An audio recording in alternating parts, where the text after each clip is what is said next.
Donc, question, pourquoi on tombe? On peut formuler autrement, plus farce, qui est pourquoi on tombe. Mais je trouve que pourquoi on tombe à un niveau un petit peu plus relevé, et je vais garder cette formulation-là pour l'instant. Alors j'ai appelé ça considération, parce que c'est une succession d'hypothèses. C'est pas vraiment des réflexions qui pourraient aboutir à grand chose, je pense. Donc c'est ça, ce terme de considération me convient assez bien. Un peu ce qu'on fait dans un bar, quoi. Voilà. Alors, d'abord, il faut resituer le contexte, c'est-à-dire que ce qui m'est arrivé il y a quelques années, il y a 3 ou 4 ans, c'est que je suis passé par une période où vraiment le domaine des arts plastiques me fatiguait. C'est-à-dire que j'avais l'impression que je n'avais pas ma place là-dedans. Et je considérais ça un peu comme un territoire dans lequel j'étais, je dirais pas exclu, mais j'étais pas bien. Et donc je me suis dit que ce serait pas mal peut-être d'inventer un autre type de territoire, et pourquoi pas un jardin, mon propre jardin, ce qui rappelle Voltaire, bien sûr, c'est-à-dire retrouver un endroit où on a ses propres mœurs, ses propres façons d'agir, où on n'a pas à singer des choses qui ne sont pas soi, quoi. Voilà, donc on est bien, simplement. Voilà. Donc c'est à peu près ce que je viens de dire. Donc jardin, ça veut dire jardinage. C'est-à-dire qu'un jardin, c'est pas forcément quelque chose, c'est pas une brousse, quoi. C'est quelque chose qu'on va aménager pour qu'on y trouve ses marques. Alors quand même, j'avais cette petite envie de, à la fois être dans le jardinage, mais que ça revienne un petit peu quand même dans le domaine des arts. Et donc je me suis un peu inspiré de façon drôle de Fillou, hein, c'est-à-dire qu'on passe par un intermédiaire qui fait que le jardinage peut-il être ce qui rend l'art plus intéressant que le jardinage? Possible. Il faut essayer.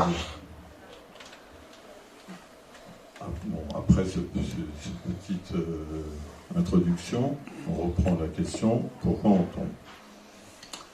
Alors, tondre comme ça à la main, ça, c'est pas quelque chose qui me tentait énormément.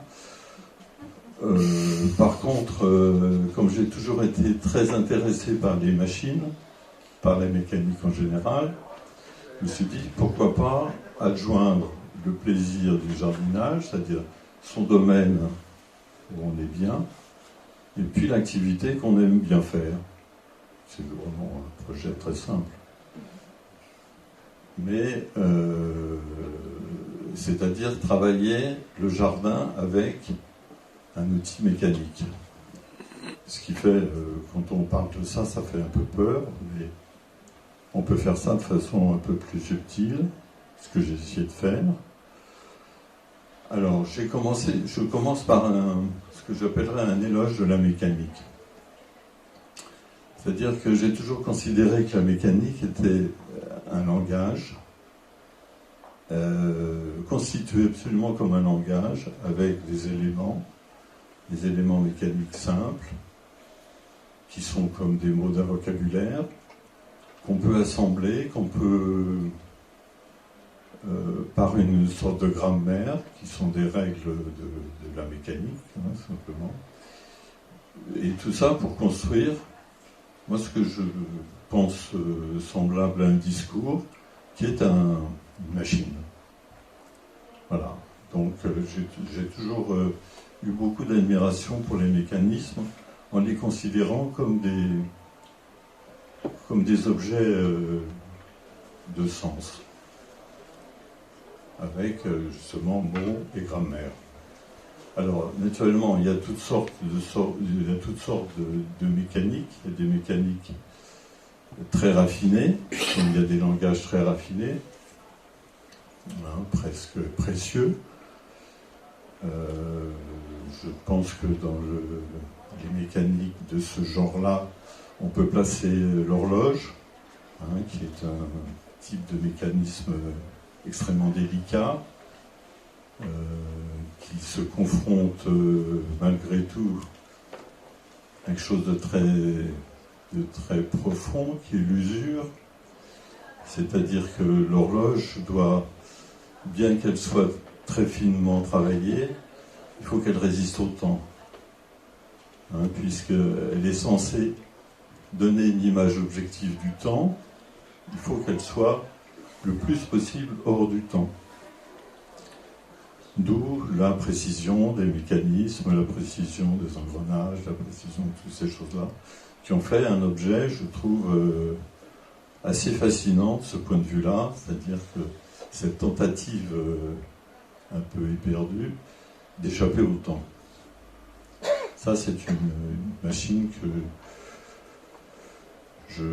j'admire. Oui, l'horloge, toutes les horloges mécaniques, je trouve ça magnifique. Et dans le même genre de mécanisme très, très raffiné, il y a ces fameuses boîtes à musique. Ça, c'est la joueuse de tympanon qui est exposée au musée des arts et métiers. Vous voyez, c'est très complexe, très, très joli.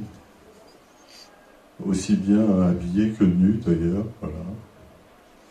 Donc, on peut parler d'une sorte de sensualité de la mécanique.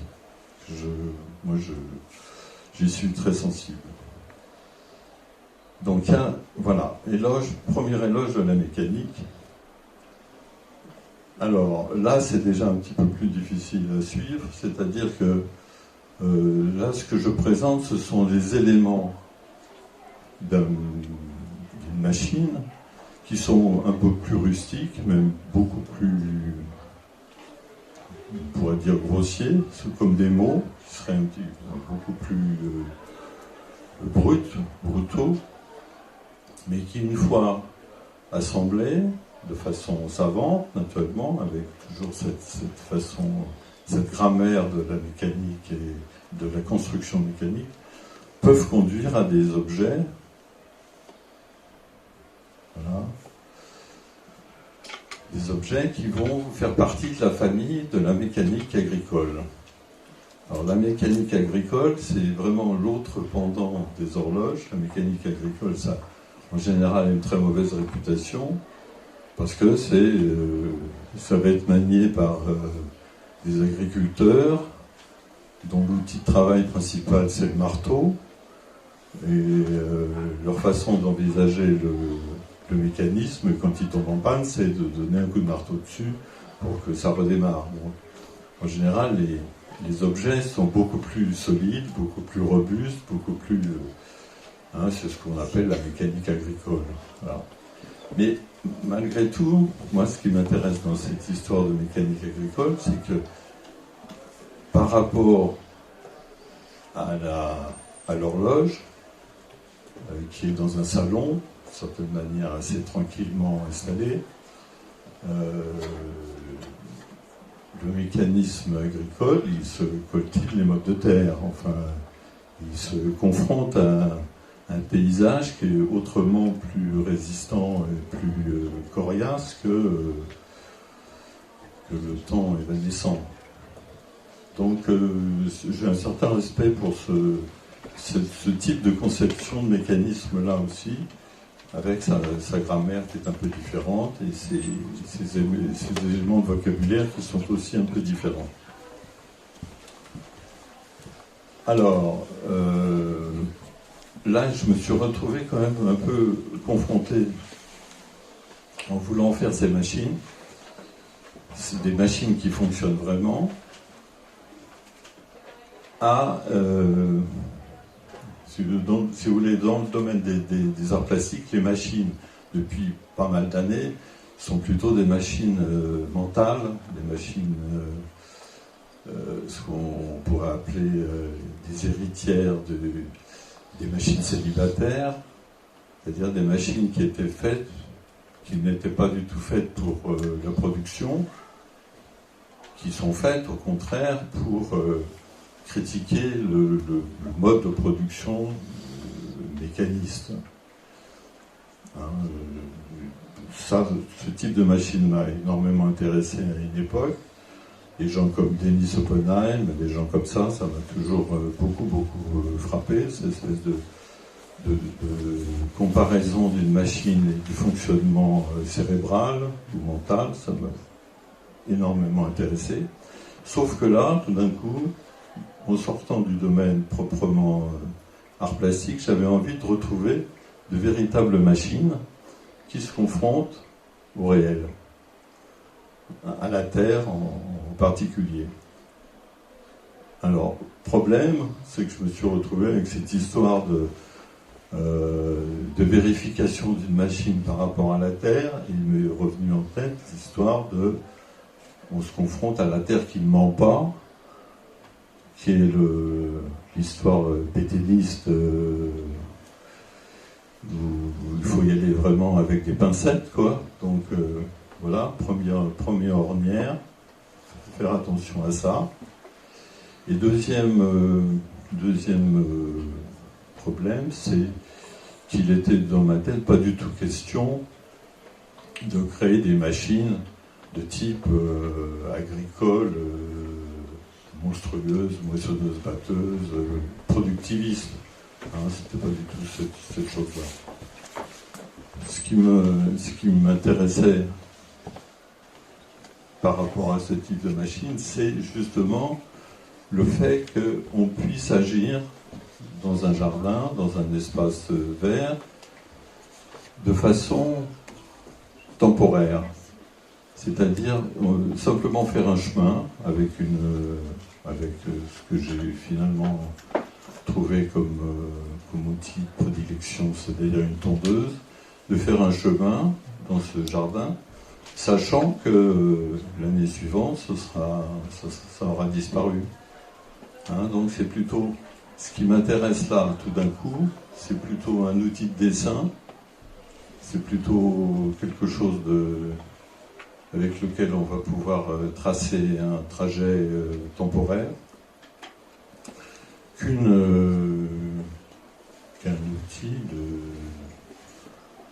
outil, par exemple, pour faire une pelouse. Ça, c'est pas, vous allez voir, mais ça m'a pas vraiment fasciné. Alors, les questions sont toujours pas résolues. Pourquoi on tombe? Alors, je me suis posé, j'ai essayé de trouver plusieurs raisons. Pourquoi détruire l'herbe, finalement?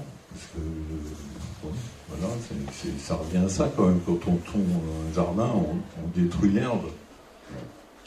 Pourquoi détruire l'herbe? Première chose. Alors, ce qui m'a incité à penser, première chose là, c'est que ce mot détruire m'a fait penser assez vite aux engins militaires. Voilà, c'est ce que j'ai écrit en rouge. Et ça m'a semblé la piste, dans un premier temps, la plus intéressante. Alors ensuite, il y a toute une série de raisons pourquoi on pourrait détruire l'herbe, qui sont mettre en ordre, par exemple, imposer un ordre humain à la nature. Bon, pour l'instant, je suis incapable de répondre à ces questions. L'être humain est-il réductible à l'acte de tondre? Ça, je vous laisse chacun raisonner là-dessus et avoir une opinion. Faire pousser des légumes, ça c'est une raison, ça au moins on est dans une chose concrète, mais au fond, je me suis rendu compte que c'est pas ce qui m'intéressait le plus. les 3 dernières, c'était tracer un chemin, laisser une trace, écrire sur une page verte, puisque.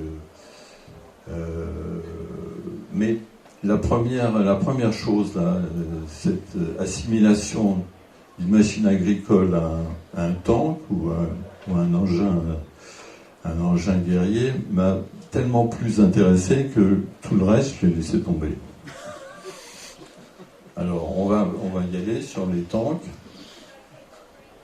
Alors, quand on parle d'un engin agricole, il me semble que l'appareil le plus proche et le plus abouti du point de vue du rapport à la nature, paradoxalement, c'est le tank. C'est le tank parce que il a tout un système de camouflage, il a tout un système de chenilles qui fait qu'il est parfaitement adapté au terrain, il peut résister à la boue, aux montées, aux descentes, tout ça. Il est beaucoup plus adapté qu'une tondeuse à gazon, qui est ridicule, quoi, par rapport à des obstacles pareils. Donc ça m'a beaucoup intéressé. Et alors, particulièrement en regardant les tanks soviétiques de la dernière guerre, je me suis aperçu que souvent, sur ces engins ces engins étaient gravés des textes. Alors ça m'a quand même épaté. C'est-à-dire que, vous voyez, il y a toute une série. La nouvelle question, c'est pourquoi est-ce qu'on adjoint à un instrument de destruction, à un engin pareil, mécanique, une pensée sous forme de mots. À quoi ça sert? Qu'est-ce que c'est que tout d'un coup ce télescopage de deux mondes qui sont a priori disjoints? Et malgré tout, ça m'intéresse parce que c'est tellement mystérieux que ça doit bien y avoir quelque chose derrière tout ça. Alors, je vous ai mis un peu des extraits de textes qui étaient écrits sur les chars, là. Alors souvent, c'était simplement le nom des gens qui avaient acheté les chars, enfin donné de l'argent pour que cette arme soit construite, et voilà. Mais il y a d'autres slogans qui sont beaucoup plus abstraits, qui sont, j'arrive plus à le lire. Il y en a un, le dernier, là, c'est la rapidité soviétique. Bon, voilà, donc on écrit quelque chose sur un engin qui est une espèce de programme qui est probablement un encouragement. C'est entre programme et encouragement. C'est bon, voilà, je me suis dit qu'il y avait une piste intéressante à partir de ça à piocher. Je crois que j'ai loupé un truc, oui. Voilà. Sur certains chars, il y avait même des poèmes, ce qui est quand même a priori paradoxal. Donc des poèmes qui sont des poèmes pas forcément guerriers, qui sont des poèmes épiques quand même la plupart du temps. Et puis le char qui est à droite s'appelle Mayakovsky, Vladimir Mayakovsky. Donc bon, bizarre quand même cette chose-là. Voilà, donc ça c'est ce qu'on a vu tout de suite. Donc je me suis dit que si je voulais construire une machine qui se confronte à la nature, au réel, il fallait l'encourager un peu. L'encourager de façon soit par un slogan, alors quel slogan justement, soit par un accompagnement de texte, de musique, j'en sais rien, hein, un texte peint sur la carrosserie ou un fanion. Alors vous voyez, quel genre de stimulation peut-on envisager? Une poésie, un haïku, un poème épique, un poème d'amour, une chansonnette. as-tu vu la casquette du père Bugeaud? Ça, c'est pour rendre hommage à notre camarade. Et puis finalement, la solution que j'ai prise, c'est une sorte de fanion qui serait monté sur le corps de l'engin avec des flèches et contre les ronces. Ça, c'est d'autres solutions qui ont été trouvées.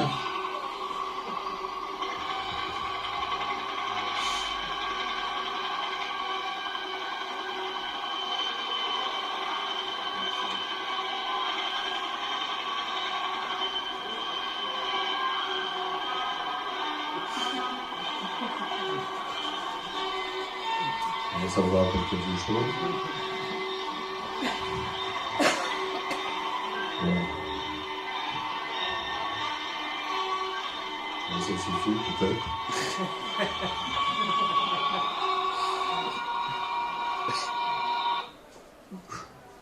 Bon.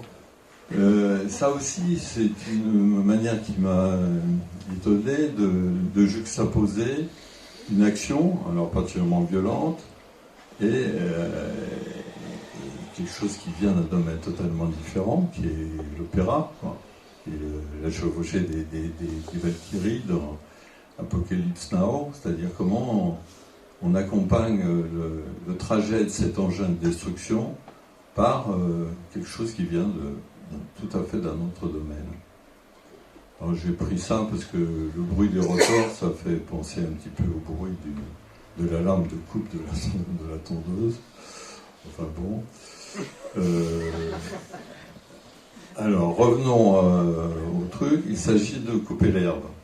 Alors comment peut-on procéder? Alors j'ai passé en revue plusieurs façons de gérer l'engin que j'avais l'intention de construire. Alors première chose, pas de programme.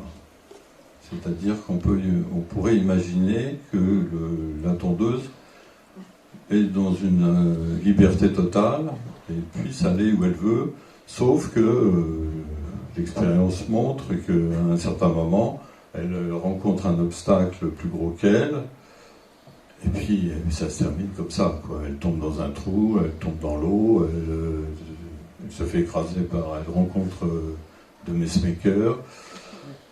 Donc cette première idée qui m'avait beaucoup plu d'un objet totalement autonome, à un certain moment, on s'aperçoit que c'est pas faisable et que c'est malgré tout un peu navrant de ne pas pouvoir profiter de sa liberté. Deuxième technique, alors ça c'est le deuxième, c'est plutôt pour dans l'intention de faire une pelouse.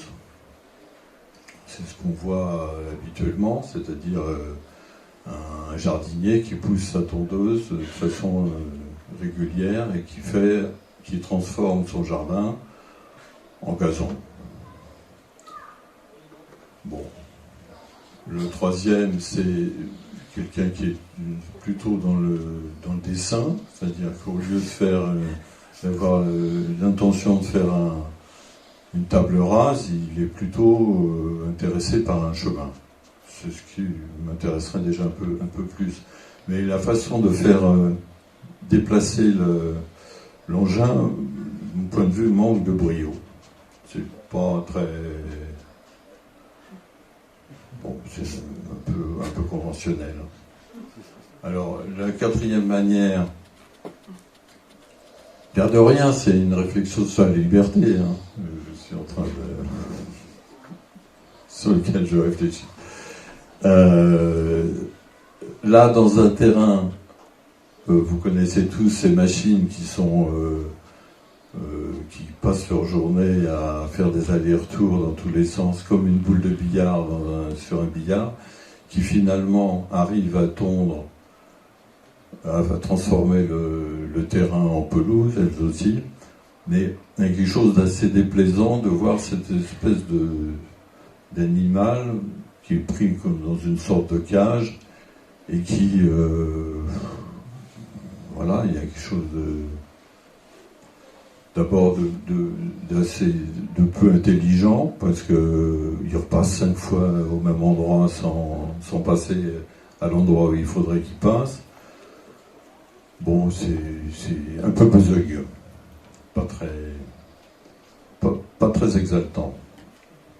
Alors, il y a des machines beaucoup plus simples, qui consisteraient à s'attacher à un arbre et avancer. Ça fait un chemin vers l'arbre. Bon, en déplaçant l'engin, on peut faire une sorte de... J'ai appelé ça un arbre de triomphe, c'est-à-dire un système rayonnant autour de l'arbre. C'est toujours dans la pensée de faire des chemins. Ça, ce serait plutôt une façon d'attacher la tondeuse à un tronc d'arbre avec un câble, et au fur et à mesure, c'est un système vraiment idiot, mais au fur et à mesure que ça tourne, ça fait une spirale. Tu ferais un chemin en spirale. Bon, pourquoi pas, c'est une espèce de sentier philosophique comme un autre, hein, une spirale. Beaucoup de spirales peuvent être construites autrement, justement, avec un système à 4 piquets.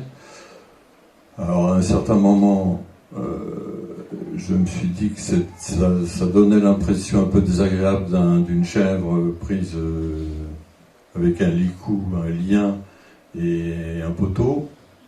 Mais ça fait quand même une spirale qui est assez jolie, qui est plus jolie que la précédente. Et puis cette histoire de licou, ça, bon, puisque habituellement on préfère ne pas être attaché, on préfère que l'art soit libre. J'ai mis cette petite phrase de Gide qui dit qu'en fait l'art est toujours le résultat d'une contrainte, en l'occurrence le licou. Croire qu'il s'élève, donc la métaphore avec le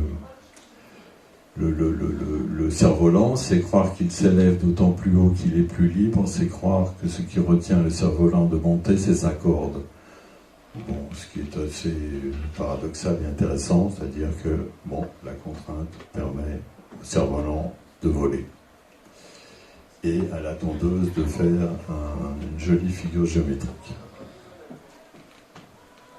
Voilà, donc on peut envisager plusieurs sortes de dessins en variant la forme et l'emplacement des poteaux. Toujours même remarque sur la contrainte. L'objet, il est contraint, évidemment. Alors, pour être dans l'air du temps, tout d'un coup, la bonne idée, c'est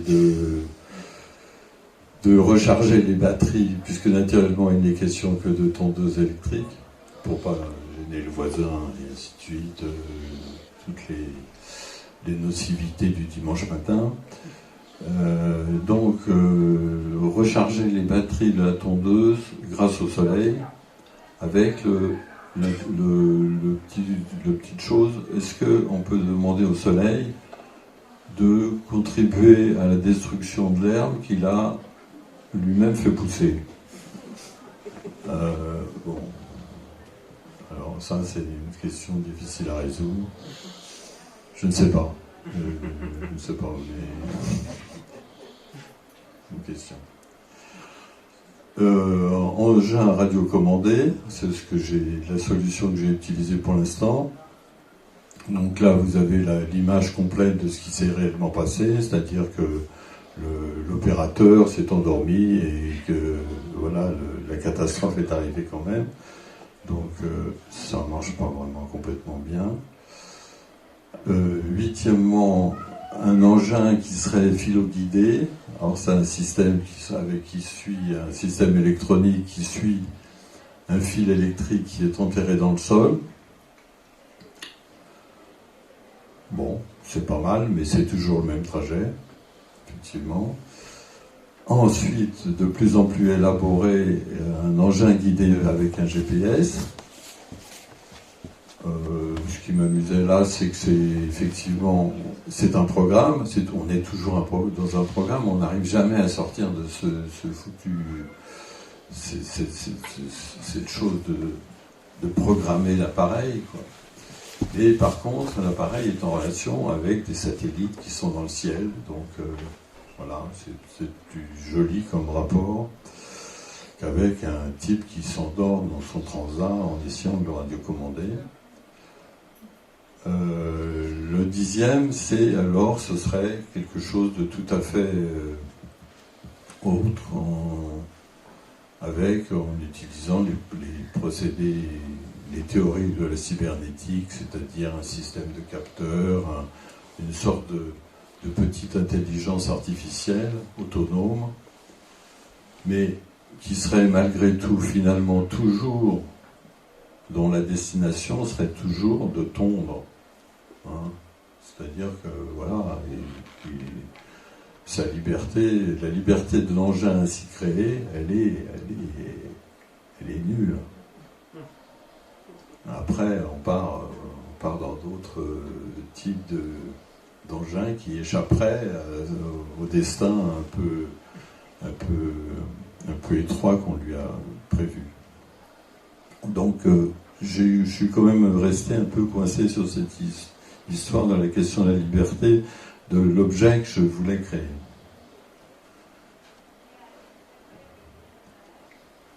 Et puis, arrivé à ce stade-là, en passant toutes les étapes de comment on fait pour faire cette tondeuse, je me suis dit que, mais en fait, j'étais en train de m'enliser dans le système habituel de l'ingénieur, qui est de réfléchir comment on fait les choses, plutôt que pourquoi on les fait. C'est quand même une chose qui est assez répandue. Et ça m'a incité à essayer de revenir à... Bon, j'avais à peu près vu toutes les possibilités de tondre, mais pourquoi j'allais me donner autant de mal à faire des machines de plus en plus élaborées? Est-ce que vraiment ça avait un sens? Vous voyez, l'ingénieur qui vaut mieux que 1000 esthètes, ça c'est... J'ai trouvé cette citation dans l'exposition rouge, qui est typique d'une certaine façon de penser, c'est-à-dire que voilà, il faut faire les choses, mais pas forcément avoir réfléchi à fond sur le sens qu'elles peuvent avoir. Donc je me suis remis à réfléchir sur pourquoi j'avais cette pulsion de tondre.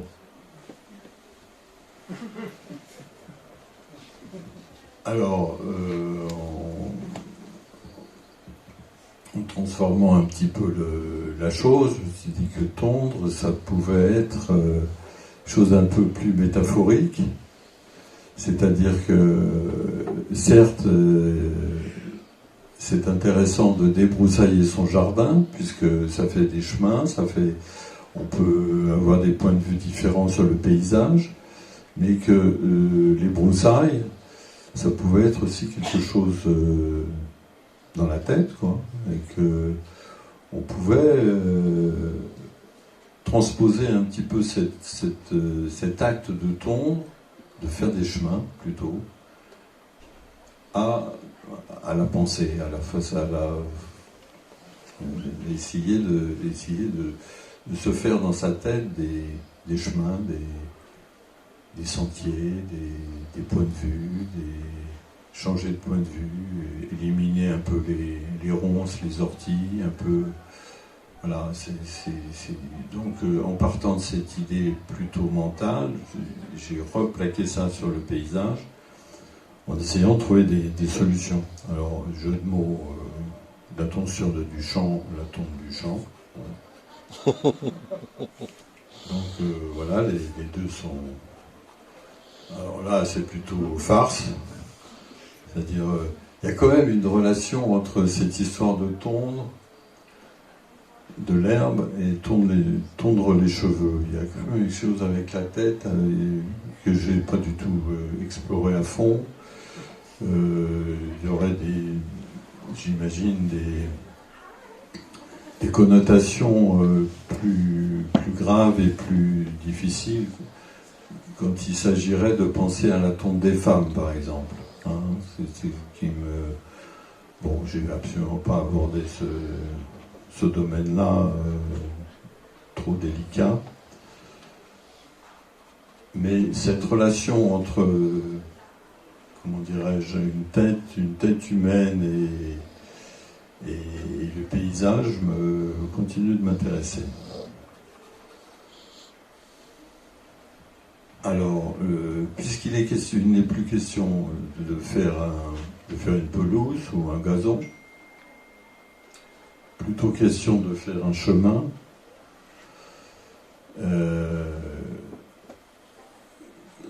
qu'est-ce qu'on peut faire avec ce chemin?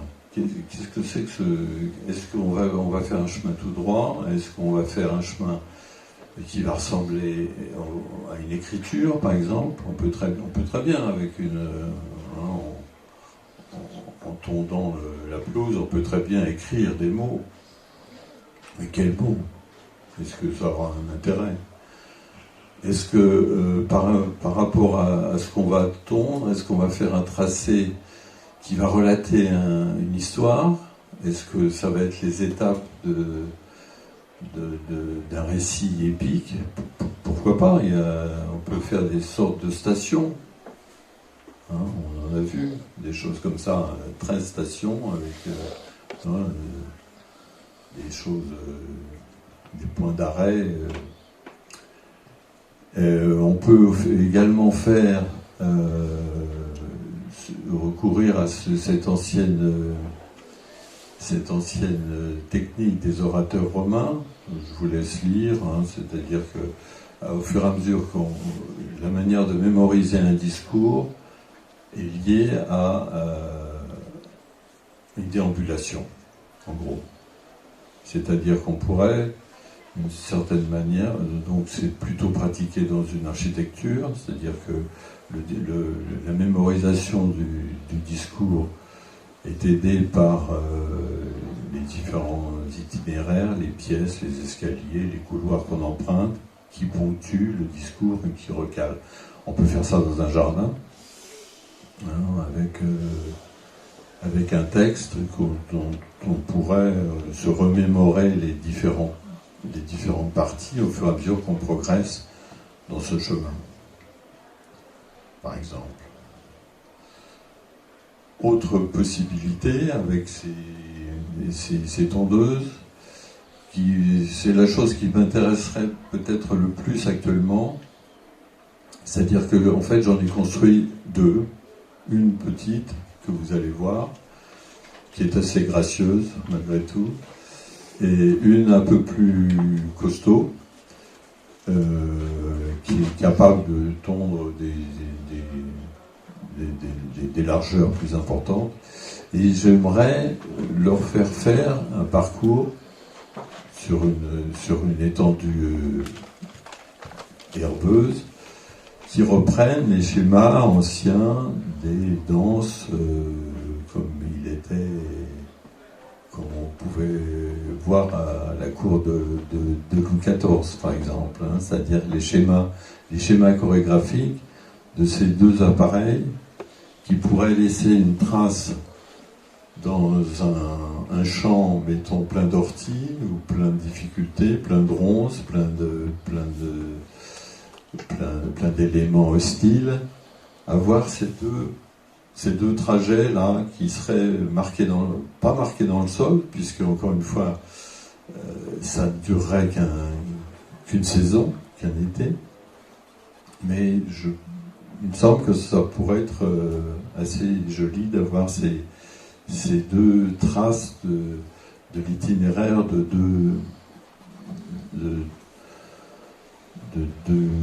comment dirais-je, de deux danseurs, un duo, mettons, une relation marquée dans le sol qui marquerait la relation de deux personnages. Voilà, donc il y a quantité de figures qu'on pourrait faire, comme ça, retrouver, hein, qui seraient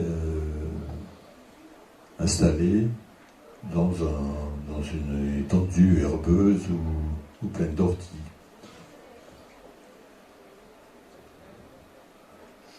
Donc le projet, c'est plutôt un jardin philosophique. Naturellement, c'est pas encore une fois, c'est pas un gazon, c'est pas une étendue toute simple. Par contre, quand on se retrouve à travailler avec le paysage, j'étais un peu freiné dans mon enthousiasme par les mots de Jean-Christophe Bailly, qui dit que le paysage n'est pas un état d'âme, il est à jamais distinct de nous, aucune analogie, pas d'enseignement à en tirer, il ne s'adresse jamais à nous. Donc, prudence, les métaphores ne sont pas forcément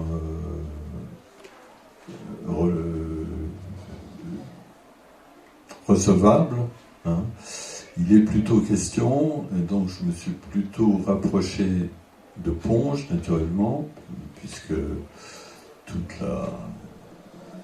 grand texte de Ponge sur la fabrique du pré, c'est comment on arrive à décrire cette chose très simple qui est un pré de manière extrêmement différente, chaque fois avec grande subtilité et finesse dans l'observation. Et peut-être que simplement ces chemins seraient une façon de pénétrer à l'intérieur de ces domaines, de pénétrer à l'intérieur d'un pré, de se trouver au centre du pré et de pouvoir regarder ce que c'est. Qu'est-ce que c'est qu'un pré, hein? Qu'est-ce que c'est que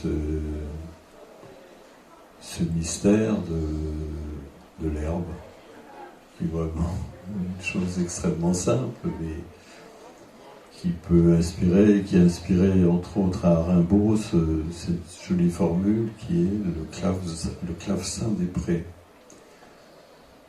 en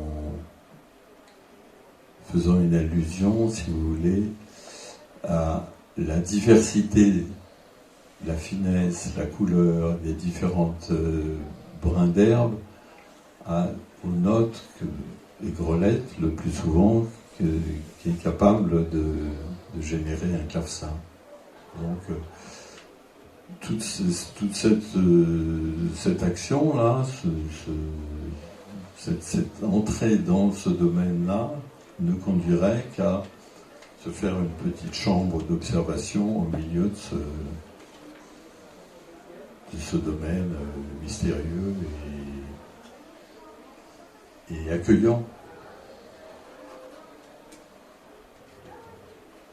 Alors, je vous montre des prototypes. Donc là, j'ai bien conscience que tout ça, c'est en travail. Tout ça, rien n'est abouti. Hein. C'est des recherches, c'est des hypothèses plus ou moins farfelues ou plus ou moins intéressantes. C'est ça qui est intéressant dans ce type de recherche, c'est que on peut très bien revenir en arrière en disant bon, je suis complètement trompé, ça n'a aucun sens et cherchons ailleurs. Voilà, par exemple, premier prototype de la tondeuse. Donc la tondeuse avait ces deux fanions vindicatifs, hein, là-haut, avec les flèches. Voyez. Donc c'est quand même assez complexe, les systèmes sont assez robustes et on doit pouvoir arriver à gérer cet engin, ce que je vais essayer de faire tout à l'heure. Ça, c'est la deuxième version, qui est un petit peu plus efficace. Alors, il y a à la fois, moi, personnellement, ce qui m'intéresse, je ne sais pas si ça intéresse tout le monde, mais c'est à la fois d'affiner la capacité mécanique, l'efficacité mécanique de l'engin et le sens. Hein, tout ça, ça s'accompagne et ça se module, quoi, en arrivant à peut-être finalement un jour arriver à trouver quelque chose qui serait exactement ce que je veux faire. Pour l'instant, ça tâtonne. C'est ça la recherche. Vous voyez, là, on va peut-être la voir en fonctionnement. Voilà.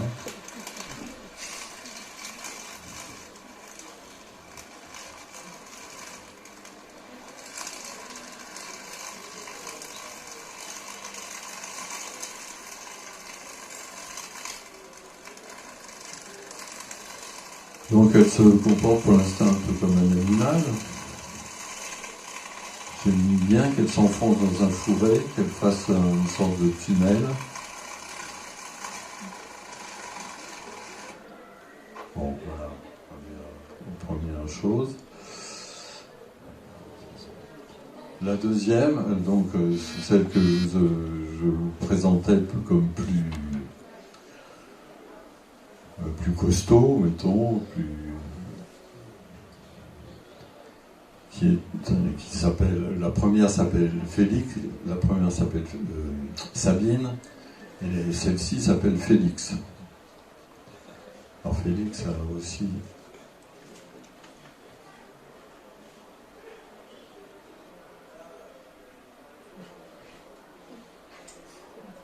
J'ai coupé le son parce que...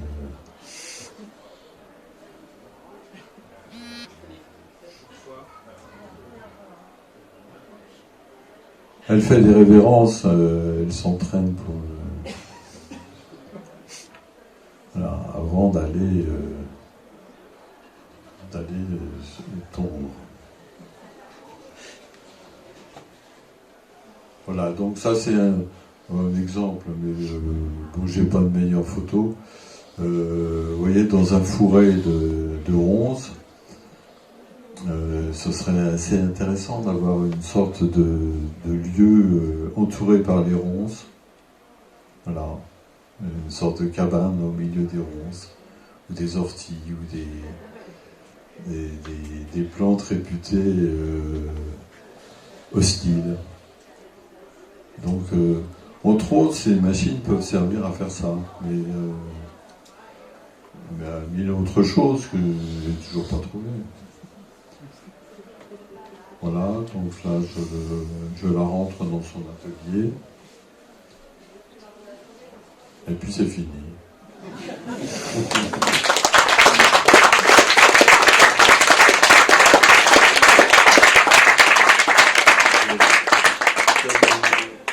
Vous montrer l'ennemi. Ça, c'est sur le boulevard. C'est une machine qui est au moins aussi belle que celle que j'ai construite, même plus, et qui répand du gazon en rouleau. C'est pas l'ennemi, hein, bien sûr, mais c'est une autre façon d'envisager le problème. Voilà. Comment tout d'un coup, dans un milieu urbain, voilà, on décrète que c'est la campagne. C'est curieux, mais bon, voilà. Et ça se vend au maître. On va essayer de faire marcher la machine maintenant. Ouais. C'est une de tes photos, ça, Denis? C'est une de tes photos? Laquelle? T'as planqué pour prendre ça en photo ou c'est un document que t'as repliqué? Non, j'ai trouvé ça sur le boulevard. C'est toi qui l'as photographié? C'est moi qui l'ai photographié. Mais c'est un hasard? Oui, j'ai croisé ce Ah oui, boulevard, mais ça m'intéressait. Ça... Comme quoi les chemins sont mentaux. Hein. Voilà.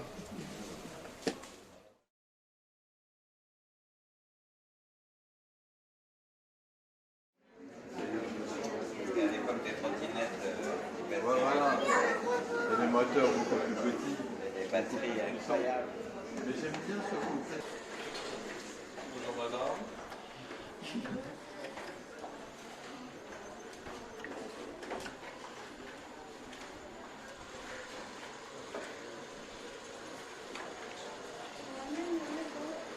ne la fais pas tourner hein, parce que ça reste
Ouais. Ça, c'est sur le pied. Quand tu changes la tête, oui, ça marche aussi, en fait.